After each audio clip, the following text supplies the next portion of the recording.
오늘 요한복음 12장 24절서부터 25절에 있는 말씀을 가지고 능력 있는 삶의 비결, 제가 이제 고민하고 있는 제목 가운데 하나가 이제 우리 인생에 있는 문제를 하나님은 어떻게 해답하실까라는 제목으로 또 제목을 정해서 설교를 준비하고 있습니다.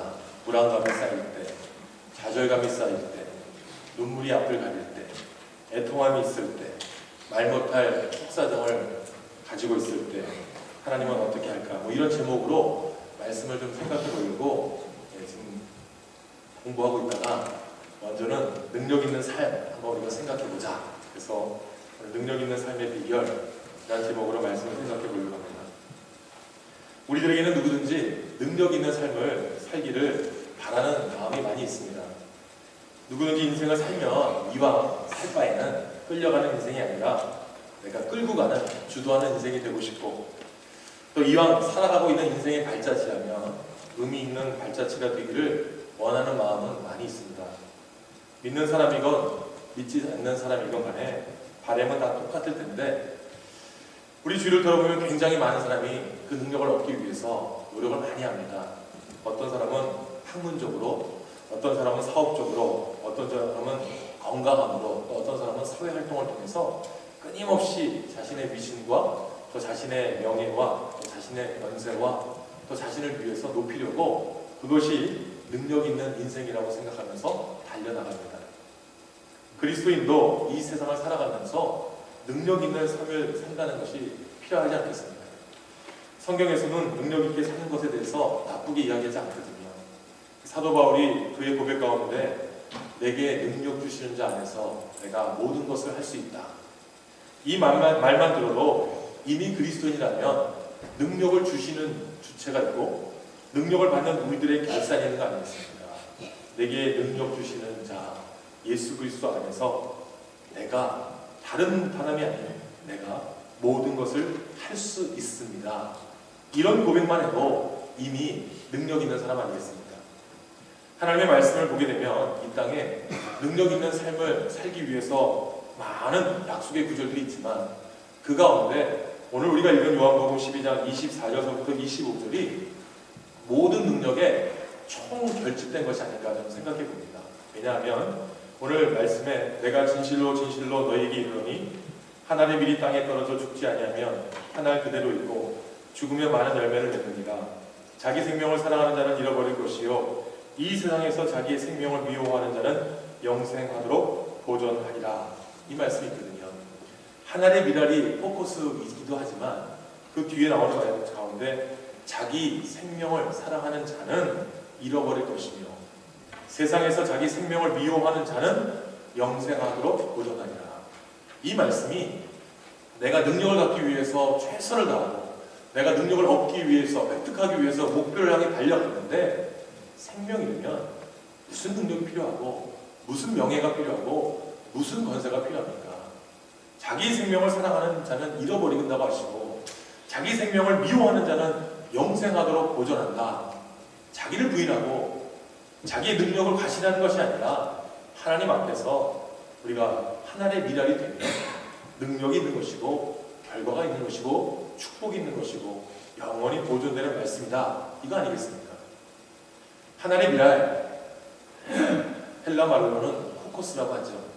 이 하나의 미랄이 아무런 가치가 없습니다. 한 알 자체로는 그냥 알 자체입니다. 미랄 자체입니다. 그런데 이 조그마한 것이 땅에 떨어져서 들어가서 썩어지고 죽어주면 그 결과는 우리가 상상할 수 없는 많은 열매가 맺어진다는 거 아니겠습니까? 성도의 삶도 마찬가지입니다. 내 중심, 나를 위한, 내가 드러나야, 내가 해야만, 내가 할 수 있는 삶에는 결과가 없습니다. 우리 함께, 같이, 동행, 동요 이런 말이 나오면 의미가 넓어지게 되어 있거든요. 하나의 미랄이 썩어져서 없어지는 것처럼 내가 죽어질 때에, 내가 없어질 때에, 내가 그 안 속에 스며 들어갔을 때에 나의 희생, 나의 수고, 나의 노력, 나의 죽음일지라도 하나님은 큰 능력의 열매를 맺게 하신다는 거 아니겠습니까? 그래서 그리스도 안에서 능력을 얻는 비결 한마디로 이야기하면 자기 희생입니다. 그리스도 안에서 능력의 근원 내가 죽는 겁니다. 그 모습을 보이기 위해서 가장 강력한, 가장 파워풀한 사역을 하시고 능력을 베푸신 분이 누굽니까? 예수 그리스도십니다. 예수 그리스도도 자기 희생, 자기 헌신, 자기 죽음에 가장 앞서 나간 분 아니겠습니까? 우리를 위해서 십자가 도상에서 보혈의 피, 구속의 피를 흘려주셨습니다. 예수 그리스도가 죽어야만, 영원한 제물로 바쳐져야만 우리가 사는 거 아니겠습니까? 예수 그리스도가 십자가에 돌아가심으로 인해서 우리가 구원을 얻었던 것처럼 예수 그리스도의 희생은 결코 값없는 것이 아닙니다. 예수 그리스도의 희생이 진정한 희생이었고, 진정한 능력의 희생이었고, 진정한 능력의 결과물 아니겠습니까? 그리스도 안에서의 능력의 비결이 바로 희생입니다. 우리도 디아스포라 교회지만, 흩어진 교회지만, 우리 모교회가 있는 한국교회, 한국교회만큼 전 세계에서 부흥을 경험한 나라는 없습니다. 그 전 세계의 부흥을 경험한 대한민국, 한때는 각 교파의, 각 종교의 가장 큰 교회, 그건 한국에 있었습니다.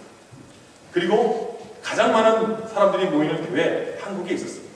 그래서 서구나 동구나 말할 것 없이 모든 선교신학자들이 뭐라고 이야기했냐면, 한국교회가 부흥할 수 있었던 것은 한국교회가 선교사와 순교자의 피 위에 세워진 교회이기 때문이다.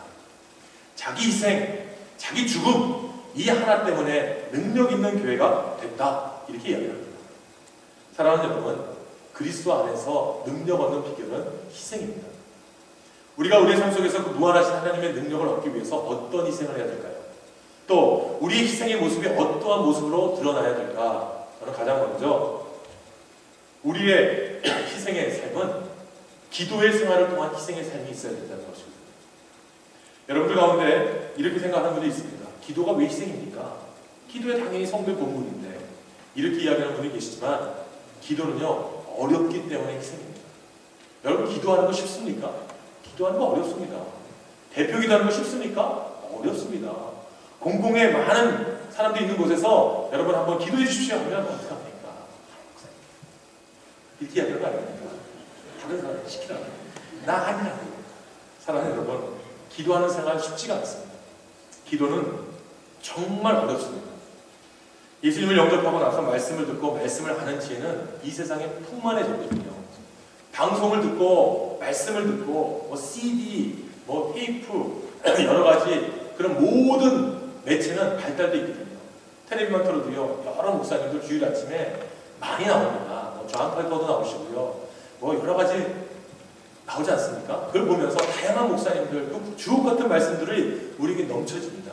그런데 그건 전부 다 듣는 겁니다. 받는 겁니다. 그리고 그거를 통해서 내가 성장한다고 얘기합니다. 그런데 진정한 성장이 말씀이 충만해지고 말씀이 풍부하다 그래서 성장이 일어납니까? 절대로 아닙니다. 말씀을 듣고 말씀의 은혜가 있지만 기도의 경지에 들어가야 됩니다. 기도하는 모습이 있어야 되고 기도하는 무릎이 있을 때에 믿음이 성장하는 것이고 능력이 있는 겁니다. 그런데 어떤 분이 조사를 했거든요. 교회 나오는 사람들한테, 열심히 신앙생활을 한다고 생각하는 사람들한테 조사를 했는데 어떤 조사를 했냐면, 나는 적어도 기도 생활에 성공한 사람입니다. 나는 거기에 100명 가운데서 한 명도 나는 기도 생활에서 성공했다라고 이야기하는 사람이 없었다는 겁니다. 여러분, 기도 생활에 여러분 성공하셨습니까? 여러분들이 기도 생활에 난 성공한 사람이라고 여러분들 자신 있게 말할 수 있습니까? 사람들은 이야기합니다. 성공했어? 그럼 얼마나 응답 받았는데? 얼마나 능력 있는데? 기도하니까 뭐가 좋지? 뭐 이렇게 이야기하지 않습니까? 내가 받은 은혜, 내가 하는 무릎, 내가 심겨진 그 기도의 능력은 하나님과 나만이 아니다. 그런데 사람들이 입으로는 한 사람도 기도의 능력을 자기는 성공했다고 이야기하는 사람이 없다는 겁니다. 그런데요, 그거를 교회에 적용해 보면 나오거든요. 교회 모임 가운데서 가장 많이 안 나오는 모임이 어느 모임일까요?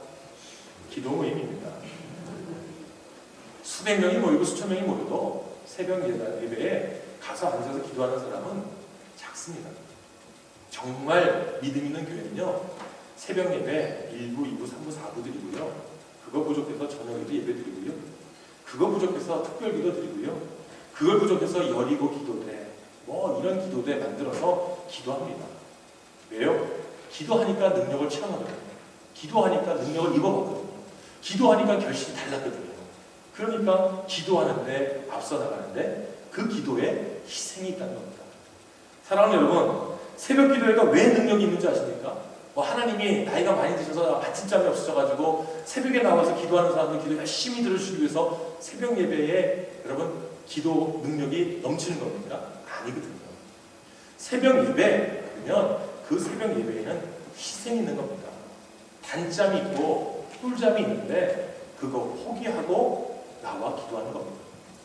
하나님 앞에 여러분 기도할 때 꼭 새벽 기도 해야 되나? 피곤한데 그러나 그 가운데서도 나와 기도하면 능력을 얻는 거거든요. 이 사람들이 처음에는 새벽 기도회를 작정하고 새벽 기도회를 나옵니다. 그다음 마음이 바뀌죠. 내가 새벽 기도할 때 출근하면서 출근하는 시간을 내가 새벽 기도하지. 내가 회사나 직장에 가서 가게문을 열고 하나님 앞에 기도하면 새벽 기도 대신해야지. 이러다가 어느 단계까지 갔냐면 내가 아침에 일어나서 이불자리에 앉아서 누워서 내가 기도하지. 조금 더 기도하면 되지. 그렇게 변질됩니다. 그런데 그 기도 됩니까? 안 됩니다. 그러나 새벽을 깨워서 하나님 전에 나와서 기도하는 희생, 이 자기 희생을 통해서 기도의 능력이 있고 삶의 능력이 있는 겁니다. 성경을 보면 마가복음 1장 35절에 새벽 5일의 미명에 예수께서 나아가 한적한 곳에 나아가 거기서 기도하셨다. 주님이 기도하셨기 때문에 우리도 내 육신이 피곤하고 지쳐도 기도하겠다. 이거 아니었겠습니까? 한국교회가 왜 부흥이 있습니까? 한국교회 이 말 한마디 때문에 이 마가복음 1장 35절 말씀 하나 때문에 우리도 새벽마다 예수님처럼 기도하자. 핍박 있고 환란이 있을 때도 기도하자. 남들은 담배 피고 남들은 술 먹을 때 우리 기도하자. 남들은 노름하고 노박하고 투정할 때 우리 새벽에 나와 기도하자. 이 기도한 거 아니겠습니까? 기도하다 보니까 3일째 되는 날 생각해보니까 성경의 말씀대로 이왕이면 말씀 공부하자. 수요 성경 보고 생긴 거 아닙니까? 안식일처럼 금요일날 저녁에 우리가 안식일은 아니지만 하나님 앞에 우리가 기도하는 마음, 예수께서 예수님을 입성하시고 예수께서 역사를 일으키신 것처럼 우리 금요일날 기도하자. 금요일처럼 생긴 거 아닙니까? 그렇게 생기고 전통이 돼서 세계 어느 나라에도 알 수 없는, 볼 수 없었던 부흥이 한국교회에 일어났습니다. 이민교회도 마찬가지입니다. 사랑하는 여러분, 캐나다 이 교회, 이 주류 사회에 있는 교회를 다 훑어보십시오. 새벽 예배 없고, 수요 예배 없고, 금요일에 없고, 달랑 주일날 한 번 예배 드려서 교회가 부흥한 교회가 있으면 저한테 한번 좀 알려주십시오. 저도 그런 목회하고 있거든요. 주일날 한 번 설교하고, 주일날 한 번 올인해가지고 은혜 받아서 일주일을 살 수 있다면 그게 능력 있는 거 아니겠습니까? 그런 목회하면 최고의 목회죠. 예. 다른 사람들 필요 없이 주일에 한 번만으로 끝내주는 예배. 저도 그렇게 하고 싶습니다. 그런데 아쉽게도 그런 교회들이 다 실패하고 다 몰락했습니다. 이제 캐나다에 있는 교회도 앞으로 20년 뒤에는 유럽 교회의 전철을 밟는다는 통계가 나왔습니다. 여러분들은 유럽에 가보신 분들은 알겠지만 유럽에 교회가 바가 있고 교회가 모스크가 되고 교회가 무슨 술집이 됐다는 이야기 들어보셨잖아요. 저도 뉴올리언스 있을 때 봤거든요. 처치바예요. 처치바 이름이. 건물에 십자가 달려있는 교회인데 거기 바입니다. 앞에 딱 의자 갖다 놓고 저녁 때 술 마시고 있습니다. 그걸 보면서 한탄하는 게 저러니까 여기를 하나님이 쓰시지 이렇게도 생각도 합니다. 영적으로 해석하는 게 아니고요. 마음으로 생각을 하는 겁니다. 사랑하는 여러분, 희생이 없는 기도에는 능력이 없습니다. 철야 기도가 왜 능력이 있는가? 희생이 있기 때문에 기도하는 거거든요. 소수가 모여서 철야 기도를 해도요, 하나님은 결코 그 기도를 잊지 않으십니다. 성공한 목회자, 저는 성공하지 않았기 때문에 말할 수는 없지만 제가 아는 목회자들 가운데 목회 성공하신 분들 다 기도에 성공하신 분들입니다. 제가 한때 모시던 목사님은 책 제목이 교회는 무릎으로 세워진다 이렇게 이야기하신 분이거든요. 사랑하는 여러분, 기도의 능력이 있으려면 희생이 있어야 됩니다. 그 희생은 하나님만이 아는 기도입니다. 그래서 남아공의 유명한 신학자인 앤드류 머리라고 하는 신학자가 그리스도의 기도학교라는 책이 있거든요.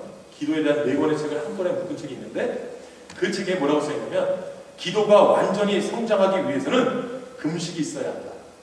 보이지 않는 것을 붙드는 한쪽 손이 기도라면 보이는 것에, 썩어지는 것에 대항하기 위해서 쫓아내는 기도는 금식이다. 이 두 가지를 이야기했습니다. 그러니까 기도에는 보이지 않는 것을 향한, 하나님을 향한 기도가 있다면 보이고 썩어지는 세상을 향해서 하는 기도는 금식이다. 이거를 남아공의 신학자가 이야기합니다. 사랑하는 여러분, 가장 유혹 가운데에서 이기지 못하는 유혹은 식욕입니다. 저도 얼마 전에 몸무게를 쟀거든요. 제가 한때 몸무게를 35파운드를 줄였는데, 그래서 허리도 줄었기에 자신하고 있지 않았습니까? 그랬는데 세상에 몸무게를 재니까 19파운드가 늘었어요. 허리를 재니까 3.5인치가 늘었어요. 그래서 제가 요즘에 이 배에다가 안아야 될 거를 차고 다니면서 줄이고 있지 않습니까? 먹는 거 줄이고, 배 나오는 거 줄이기 위해서 여성분들이 허리 라인을 살리기 위한 코르셋을 저도 입습니다. 남성들은 이 기분 모를 겁니다. 얼마나 제가 민감하면, 살에 대해 민감하면 이러겠습니까? 안 먹으려고 해도요, 먹게 되거든요. 땡기거든요. 그리고 저녁에 안 먹다가도 이제 슬슬 애들이 먹는 거 하나씩 빼먹다 보니까 늦는 겁니다. 그런데 금식이라는 게 이 가장 유혹적인 식욕을 제어하고 하나님 앞에 나가는 희생 아닙니까? 아담이 왜 범죄했습니까? 하와가 왜 범죄했습니까? 쉽게 이야기하면 식욕입니다. 예수님께서 40일 동안 금식기도 하시고 가장 먼저 시험당하신 대상이 뭐였습니까? 음식이었습니다. 사랑하는 여러분, 하나님께서 오늘 우리에게 희생을 요구하십니다. 인간의 가장 육체적인 것, 인간의 가장 기본적인 것, 인간이 가장 추구하는 것에 대해서 하나님은 제거하고 하나님 앞에 희생을 드릴 때에 하나님은 역사를 하십니다. 능력 있는 삶이 된다 말씀하시는 거거든요. 근데 안타까운 게 기도를 할 때 이게 꼭 목사 탓으로 돌릴 경우가 있거든요. 목사가 설교 잘하고, 목사가 은혜 받고, 목사가 인자하면 모이고, 목사가 능력이 없고 문제가 많고 목사가 설교가 안 좋으면 안 간다. 내가 하는 것이 아니라 목사 따라 신앙을 한다면 그게 신앙입니다. 내가 무릎을 꿇고 내가 희생을 하고 내가 헌신을 하면서 내가 드릴 때에 하나님은 역사하시는 겁니다. 사람이 자기에게 모든 것이 주어질 때 자기가 무엇이 된 줄 알지만 빼앗기면 아무것도 할 수 없다는 것을 알게 됩니다.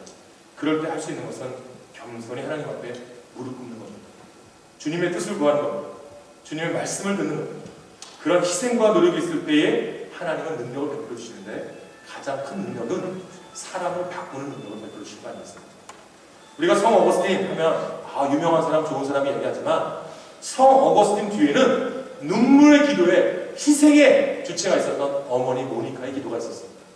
방랑하고 낙심하고 좌절하고 타락해 있었던 그 성 어거스틴을 그 어거스틴 이름 앞에 거룩하다는 세인트라는 말을 붙일 수 있었던 것은 어머니의 눈물의 희생기가 아니었겠습니까?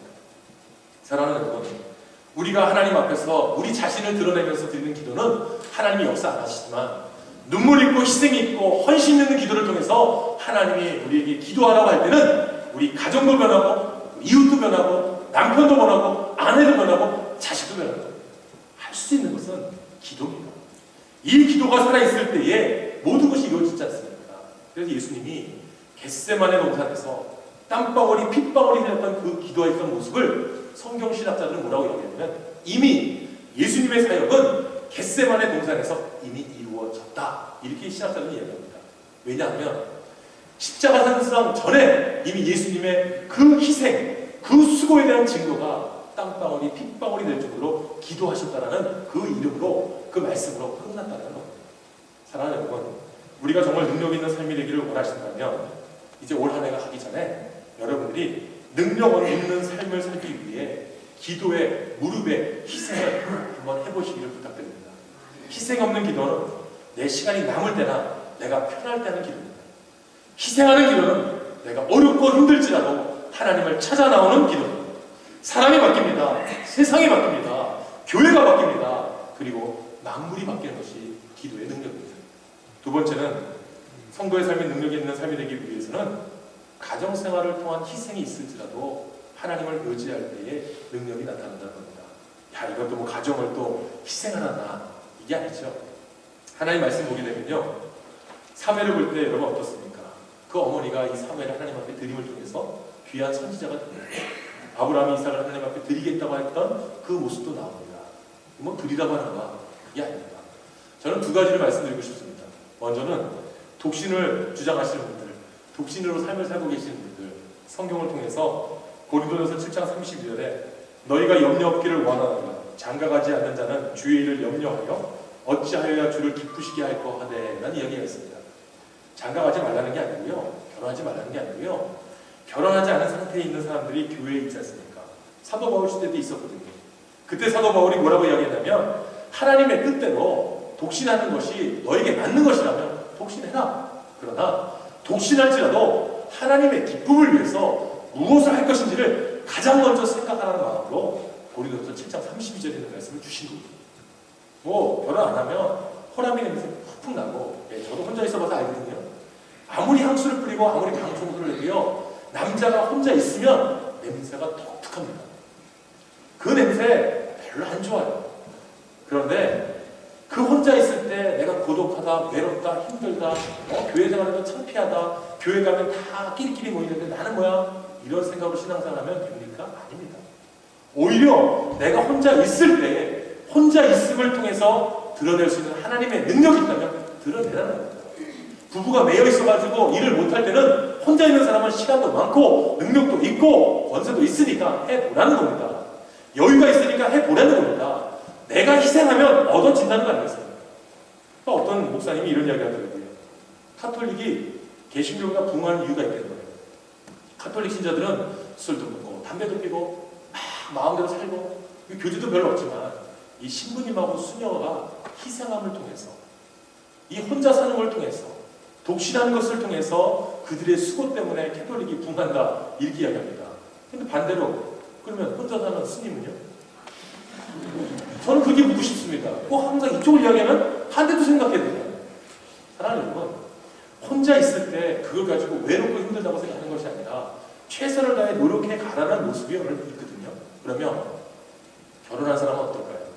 고린도전서 7장 5절에 보게 되면 서로 분방하지 말라. 다만 기도할 틈을 얻기 위하여 합의상 얼마 동안은 하되 다시 아파라.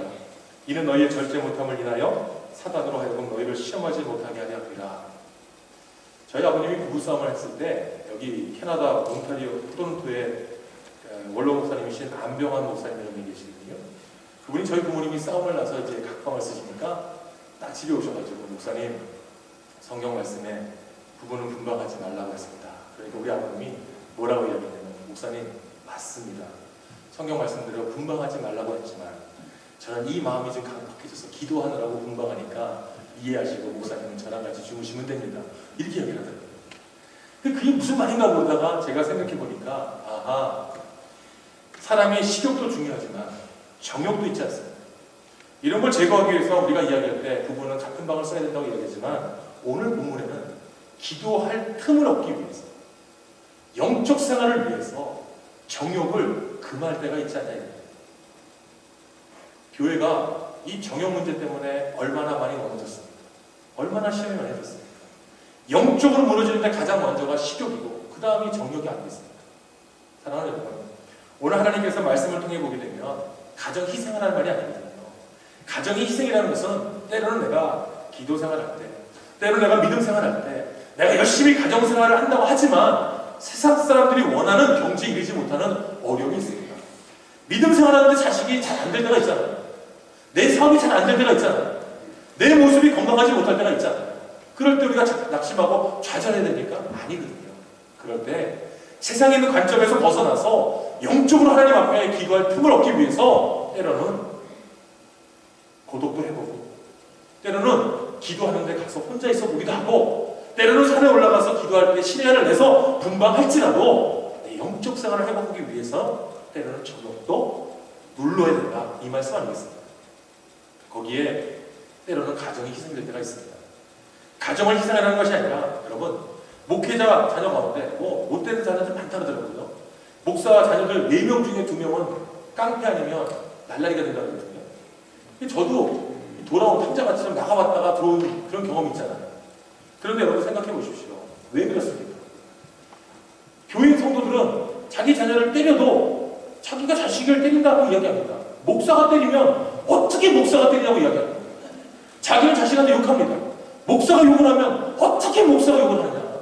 근데 목사는 또 교회 가서 좋은 말만 해야 되고 은혜로운 말만 해야 되고 뭐 성령의 이야기를 해야 됩니다. 자식이 볼 때는 아니거든요.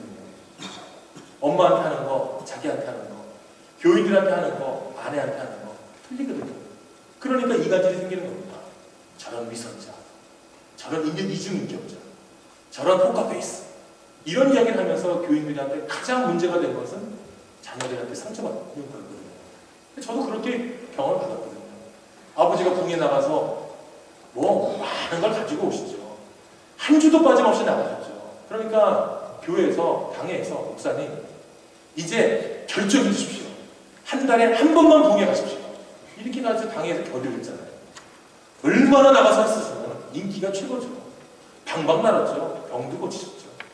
은혜가 충만했죠. 그런데 자식이 볼 때는 우리 아버지는 맨날 집에 안 계셨어. 내가 스케이트 타고 싶을 때 우리 아버지는 스케이트도 안 사주셨고, 수영하고 싶을 때 수영장 데려가서 수영해라? 그럼 나가시고 그 다음에 5시간 뒤에 오시는 거예요. 어디 갔나 하니까 헌신예배 인도하고 오시는 거예요. 뭐 이런 식인 거예요. 그래 상처가 안 됩니까? 위선자야. 이런 희생이 있더라고요. 근데 제가 제 자식을 보면 그런 희생을 또 강요하고 있어요. 사랑하는 여러분, 믿음 생활할 때 때로는 우리도 자녀한테 못해줄 때가 있습니다. 이걸 자꾸만 아내가 남편에게, 남편이 아내에게, 자식이 부모에게, 부모가 자녀에게 자꾸만 신앙을 근거로 해서 왜 신앙이 이렇게 합니까? 라고 할 때 얼마나 마음 아픈 희생이 있습니까? 그런 경험 없으세요? 저만 있나요? 그러나 하나님이 그걸 보고 계십니다. 부모는 자식을 위해서 무릎으로 꿇는 겁니다. 기도를 꿇는 겁니다. 내가 못해주는 거 하나님이 해달라고 하는 거 아니겠습니까? 그 희생이 나의 희생이 아니라, 그 희생이 나만의 희생이 아니라 하나님이 주시는 축복의 연단이다. 이렇게 생각하면 이겨나갈 수 있는 거 아니겠습니까? 교회 생활할 때 편하게 하고 싶습니다. 큰 교회 가서 누가 왔는지 안 왔는지 모르고 가고 싶습니다. 그런데 왜 조그만 교회에서 왜 그렇게 아둥바둥하면서 교회 생활합니까? 이 가운데 내 희생이, 내 헌신이 하나님 앞에 보화가 같이 빛나게 되면 아니겠습니까? 사랑하는 여러분, 오늘 우리가 하나님이 주실 수 있는 환경 속에서 살고 있다는 확신만 있으면 실패한 게 없습니다. 저는 그렇게 고백합니다. 한국교회 목사님들 자녀들 가만히 보십시오. 다 믿음의 2대, 3대, 4대 다 못 봤습니다. 장로님의 자녀들입니다. 권사님의 자녀들입니다. 믿음의 3대, 4대만 되면요 이미 끝난 겁니다. 다 축복받았어요. 사랑하는 여러분, 때로는 목사님들도 넘어졌습니다. 신앙의 5대, 6대 되는 전병훈 목사님 쓰러졌습니다. 그러나 그 외에도 오종현 목사님, 다른 목사님도 한번 보세요.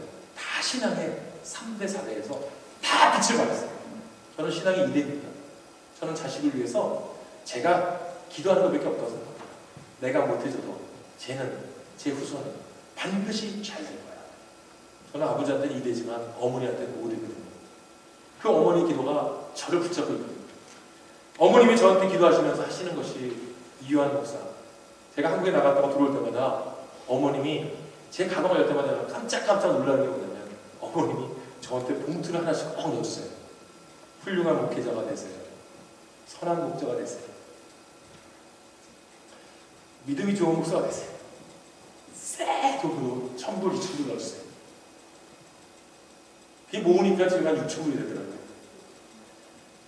용돈을 아껴가면서 자기 희생을 하면서 자식이 잘 되는 걸 위해서 기도하시는 어머니가 있기 때문에 저는 지금 제가 있다고 봅니다. 사랑하는 여러분, 여러분의 희생을 통해서 자녀가 잘 되는 게 얼마나 큰 축복입니까?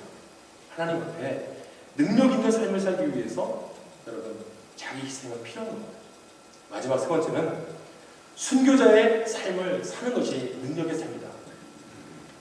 순교는요 한국교회 역사를 바꿔놨습니다. 한 번도 가보지도 않고 한 번도 만나지 못한 민족을 향해, 조선이라는 땅을 향해서 시카고의 메코비 신학교의 학생 8명이 선교를 다짐하고 들어갔습니다. 그 중에 안벤젤러가 있었고 그 중에 우리가 알고 있는 선교사님들이 있었다는 겁니다. 사랑하는 여러분, 왜 하나님이 젊고 유능한 사람들을 왜 말도 안 되는 곳에 보내시고 왜 말도 안 되는 곳에서 생명을 앗아가십니까? 하나님의 계획 때문입니다. 사랑하는 여러분, 스데반이 성경에 나오지 않습니까? 스데반이 있는 곳에 은혜가 있었고 스데반이 있는 곳에 사역의 열매가 있었습니다. 그런데 그 스데반이 말도 안 되는 이유로 돌에 맞아 죽지 않습니다.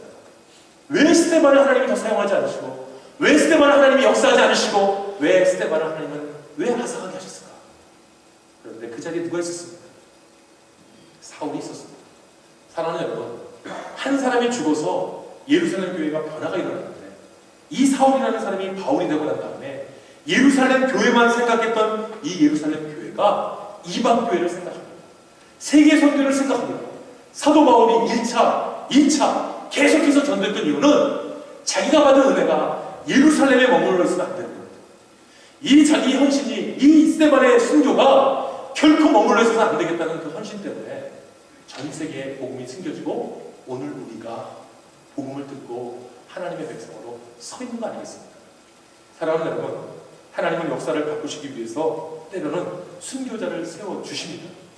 오늘 우리가 순교하는 삶에 파워가 있고 능력이 있다는 것을 알고 오늘 내가 한번 순교하겠다.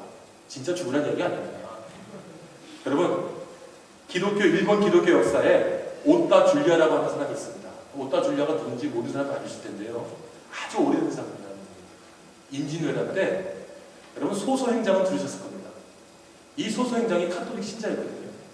근데 이 소서행장이 카톨릭 신자로서 일본 정권을 움직이면서 임진왜란까지 왔지만 이 임진왜란 때에 패하고 나서 본국으로 돌아와서 이 사람이 권력을 잃어버립니다. 그래서 이 사람의 가족들, 이 사람의 친척들, 이 사람들 종들 모두 다를 다 어떡합니까? 참산하거나 아니면 귀양을 보냅니다. 이 오따 줄리아가 소서행장의 하인이었습니다.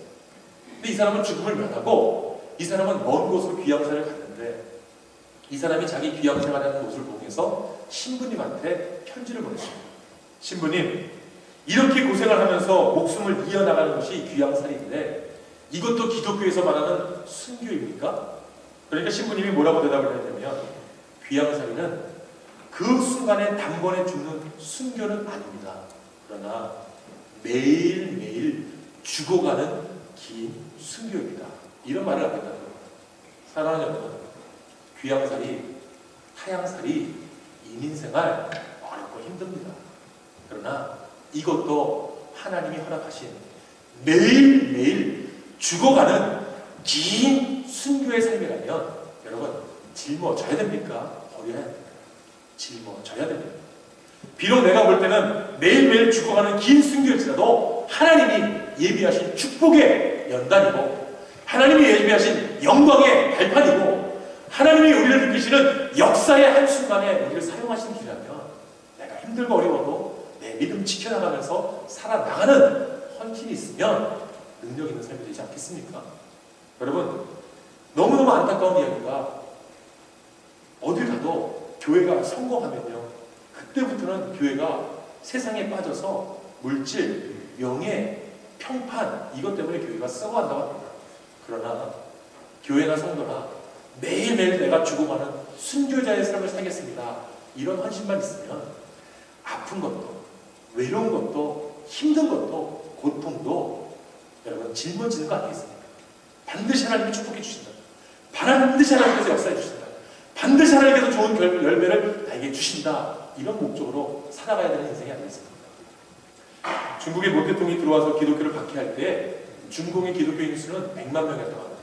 그래서 세계 기독교의 모든 사람들이 뭐라고 이야기했냐면 저 중국의 기독교인들이 다 죽고 나중에 서방 문화가 저 안에 들어가서 저들에게 복음이 심겨질 때는 중국 안에 기독교인은 한 명도 없을 것이라고 얘기했는데요. 등소평이 들어와서 중국을 문호개방하고 난 다음에 기독교인이 몇만 명이 되는지 여러분 아십니까? 1000만 명으로 시작했다고 합니다. 어떻게 100만 명이 박해를 받고 있는데 어떻게 1000만 명이 될 수 있습니까? 거기에는요 이런 예화로 중국의 신학자가 이야기한다고 합니다. 어떤 선교사님이 기차역을 갔더니 어떤 아주 잘생기고 아주 멋있게 생긴 사람인데 옷은 허름하게 입고 청소를 하고 있던 겁니다. 그래서 주섬주섬 자기가 배운 중국말로 말을 하니까 이 청소하던 사람이 유창한 영어로 이야기를 하더라고요. 그래서 아니 어떻게 영어를 합니까? 라고 하니까 자기가 하버드에서 물리학 박사를 받았지만 이 중국에 와서 고국을 살리기 위해서 들어왔는데 이 중국에는 공직에 올라가기 위해서는 공산당원이 돼야 되고 공산당원이 되려면 종교가 없다, 신은 없다 이걸 고백해야 되는데 자기 신앙에는 이걸 고백할 수 없었다는 겁니다. 그래서 하면 내가 하루하루 어려운 생활을 할지라도 내 신앙 지켜나가면서 내가 내 삶을 영위하겠다. 그래서 변소 청소하고 역사 안에 있는 거 청소하고 그렇게 살아왔다는 겁니다. 그런 사람들이 중국 기독교의 목판이 되고 전진기지가 되고 씨앗이 돼서 등소평이 중국을 개방할 때 기독교인 숫자가 없을 줄 알았는데 기독교인 숫자가 1000만 명부터 시작했다는 겁니다. 사랑하는 여러분, 제가 얼마 전에 인터넷에 보니까 북한 지하교회 성도들이 방향을 바꿨다고 합니다. 숨어서 신앙생활 했던 사람들이 이제는 관계전도로 바꿨다는 겁니다. 어떻게 가능합니까? 뭐 5인 보호체제, 상호 감시제도에 무슨 관계전도가 됩니까? 그런데 북한 지하교회 교인들이 관계전도로 자기들의 신앙 방향을 바꿨다는 겁니다. 사랑하는 여러분, 과연 북한에 기독교인이 몇몇 명 있을까? 수십만 명이 있다는 겁니다. 아직도 쪽복음, 아직도 가족이 헤어진 그 성경책을 가지며 내가 들은 어머니의 복음, 내가 들은 아버지의 찬송, 내가 들었던 부모님들의 기도를 듣고 지금도 북한 지하교회가 성장하고 있다는 통계가 나왔습니다. 사랑하는 여러분, 오늘 우리의 삶이 매일매일 죽어가는 긴 순교의 삶일지라도 그 순교의 삶을 살아가기 위해서 노력할 때에 하나님은 능력 있게 만드시는 겁니다. 저와 여러분이 기도하는 데 가장 앞서 나가고 또 희생이 있을지라도 하나님 앞에 드리면서 내가 사는 삶은 하나님이 허락하신 순교의 삶이야, 이런 마음으로 가지고 나가실 때 큰 능력이 임하는 삶, 한 알의 밀알이 땅에 떨어져 죽으면 한 알 그대로 있지만 죽으면 많은 열매를 맺으라. 자기 생명을 사랑하는 자는 잃어버릴 것이요 자기 생명을 미워하는 자는 영원히 보존하리라. 이 말씀이 능력이 되는 여러분의 말씀이 되시기를 예수님의 이름으로